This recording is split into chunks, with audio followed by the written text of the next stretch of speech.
लेकिन अभी क्या हो रहा है, वास्तविकता ये है कि हमारे श्रमिक अमेरिका ना जा सकें, यूरोप के देशों में ना जा सकें, उसके लिए इतने कठोर वीजा के नियम बनाए गए हैं कि आप आसानी से वीजा ले ना सकें।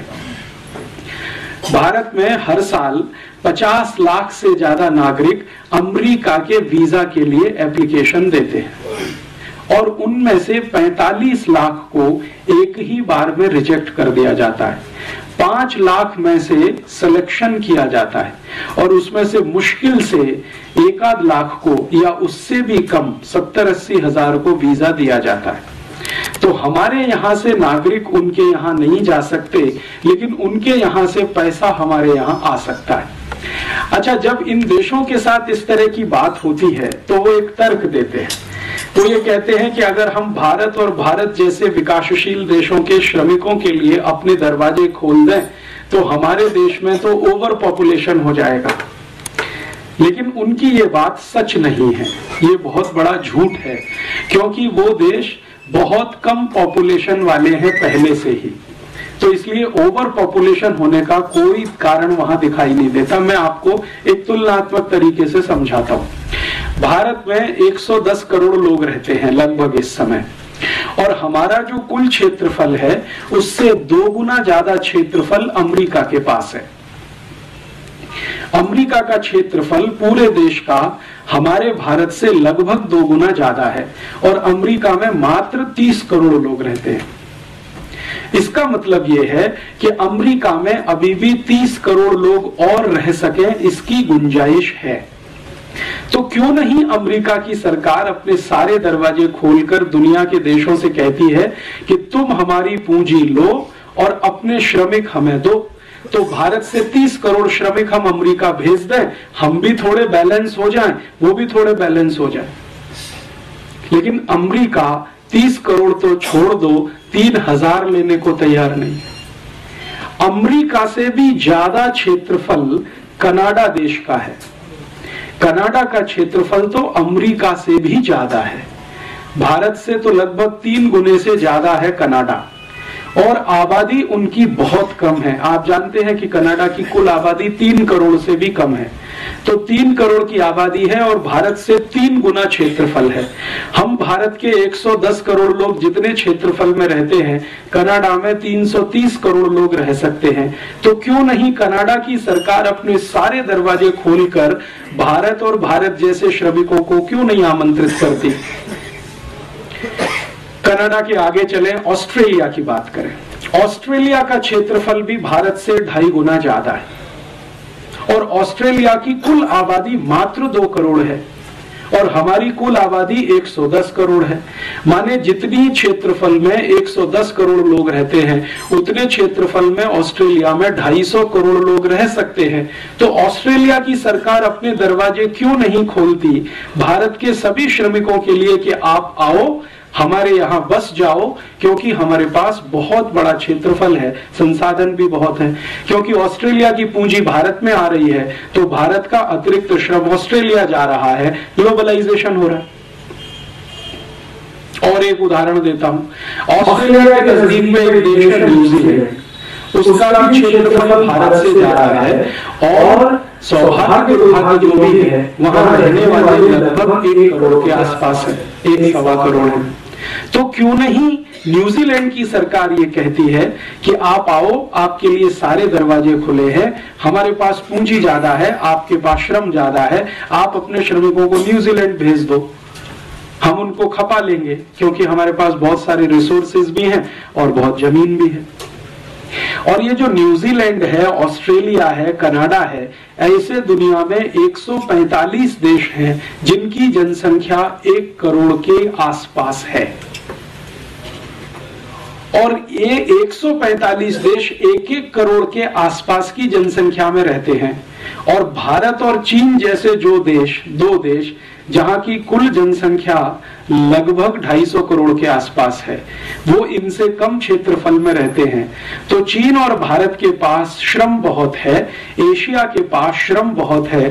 तो एशिया के श्रमिकों के लिए यूरोप और अमेरिका के दरवाजे खुले, तो हम उनकी पूंजी के लिए अपना दरवाजा खोलें, तब तो बात बनती है ग्लोबलाइजेशन, उदारीकरण, वैश्वीकरण, जिसको हम ईमानदारी से कहें। लेकिन अभी क्या हो रहा है? अभी ऐसा नहीं हो रहा है। अभी जो हो रहा है पिछले 12-15 वर्षों से वो ये कि भारत के श्रमिक और चीन के श्रमिक, बांग्लादेश के श्रमिक या पाकिस्तान के श्रमिक यूरोप के देशों में घुस नहीं सकते। इतने कठोर वीजा के कानून पिछले 10-12 वर्षों में बनाए गए। और ना सिर्फ कठोर कानून बनाए गए हैं, बल्कि बेईमानी भी शुरू की गई है। बेईमानी क्या शुरू की गई है? मैंने आपसे कहा कि 50 लाख हिंदुस्तानी हर साल अमेरिका के लिए वीजा एप्लीकेशन देते हैं, उनमें से 45 लाख को तो रिजेक्ट कर दिया जाता है। लेकिन आप जानते हैं कि वीजा एप्लीकेशन करते समय फीस देनी पड़ती है, और औसतन फीस अगर आप $500 मान लें, क्योंकि अलग अलग कैटेगरी के वीजा हैं और अलग अलग तरह की फीस है, तो हम सामान्य रूप से माने कि $500 की फीस एक एप्लीकेशन के साथ हमको देनी है, तो 50 लाख एप्लीकेशन में $500 का मल्टीप्लिकेशन कर लें। तो आप कल्पना करें कि हम हजारों, लाखों, करोड़ों डॉलर वीजा एप्लीकेशन फीस के साथ दे रहे हैं। तो जब वीजा हमारा रिजेक्ट किया जा रहा है, तो ईमानदारी के साथ हमारी फीस वापस होनी चाहिए। लेकिन अमेरिका की कोई भी एम्बेसी हमारी वीजा फीस को वापस नहीं करती है। इसका मतलब यह है कि अमेरिका की सभी एम्बेसियां पूरी बेईमानी के साथ इस देश को लूटने में लगी हुई। ईमानदारी तो यह है कि अगर आप हमारा वीजा नहीं दे सकते तो फीस वापस कर दो और कह दो कि भाई आप अमेरिका जाने के लायक नहीं है। लेकिन हमारी फीस भी नहीं देते, पैसा भी रख लेते हैं, अपमान करके हमको एम्बेसी से निकाल भी दिया जाता है, फिर भी हम वहां लाइन लगा के खड़े रहते हैं। मैंने बहुत दुखद दृश्य मेरी आंखों से बार बार देखा है। दिल्ली, मुंबई, कलकत्ता, मद्रास में भारत के लोग गुलामों की तरह से अमेरिका एम्बेसी में वीजा के लिए लाइन लगाते हैं, जैसे भेड़ बकरियां लाइन लगाती हैं, और उनके साथ इतनी बदतमीजी और इतने अपमान का व्यवहार किया जाता है कि वो सुसाइड कर लेना वहां ज्यादा सम्मानजनक होता है। हर क्षण अपमान करते हैं। आपको इंटरव्यू के लिए बुलाया जाएगा और बहुत ही बदतमीजी के साथ आपसे सवाल किए जाएंगे। और सिर्फ इतना ही अपमान नहीं करते हैं, आप गलती से वीजा पा गए और अमेरिका के हवाई अड्डे पर पहुंच गए तो आपके कपड़े उतार सकते हैं और पूरे के पूरे उतार सकते हैं। और ये कोई साधारण आदमी के साथ होता हो तो हम चलो मान लेते हैं, लेकिन ये हमारे रक्षा मंत्रियों के साथ होता है, मुख्यमंत्रियों के साथ होता है। अभी थोड़े दिन पहले आप जानते हैं कि इस भारत देश के मध्य प्रदेश के मुख्यमंत्री श्री बाबूलाल गौर अमेरिका प्रवास पे गए और हवाई अड्डे पर सारे कपड़े उतरवा लिए। और श्री बाबूलाल गौर कहते हैं खुद कि मैं सिर्फ अंडरवियर पहने हुए था, बाकी सब उतारना पड़ा। इसी तरह से हमारे देश के एक बहुत बड़े समाजवादी नेता जॉर्ज फर्नांडीज जब भारत के रक्षा मंत्री की हैसियत से अमेरिका गए तो उनके सारे कपड़े उतार दिए, सिर्फ अंडरवियर पहने रह गए। तो भारत के रक्षा मंत्री का, भारत के मुख्यमंत्री का किसी भी हवाई अड्डे पर कपड़े का उतार दिया जाना, ये इस बात को बताता है कि उनकी जो मानसिकता है हमारे प्रति गुलामी वाली, वो अभी गई नहीं है। वो हमको अभी भी गुलाम मानते हैं। तो फिर ग्लोबलाइजेशन कैसे हो सकता है? जो भी कुछ हो रहा है वो अमेरिकनाइजेशन ही हो रहा है। वहां से तो सब कुछ यहां आए, वहां की कंपनियां यहां आए, वहां की सेवा करने वाली संस्था यहां आए, वहां के विशेषज्ञ यहां आए, डॉक्टर्स आए, चार्टर्ड अकाउंटेंट्स आए, इंजीनियर्स आए, वहां के एडवोकेट्स भारत में आए, सब कुछ वहां का यहां आए। वहां की दाल आए, चावल आए, चना आए, मटर आए, वहां की सब्जियां आए, सब कुछ। यहां से कुछ ना जाए वहां की संस्कृति आए, वहां की सभ्यता आए, वहां की परंपरा आए, सब कुछ आए, यहां से कुछ ना जाए वहां। तो ये तो कुछ ग्लोबलाइजेशन नहीं है और ये तो कुछ लिबरलाइजेशन भी नहीं है।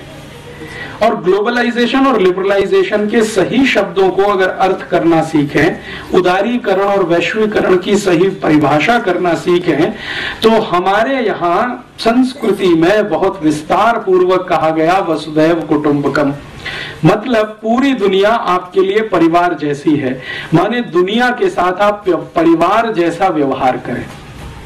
तो परिवार में जिस तरह का व्यवहार होता है वैसा आप दुनिया के साथ करें, ये भारतीयता और भारतीय परंपरा या भारतीय मान्यता में है।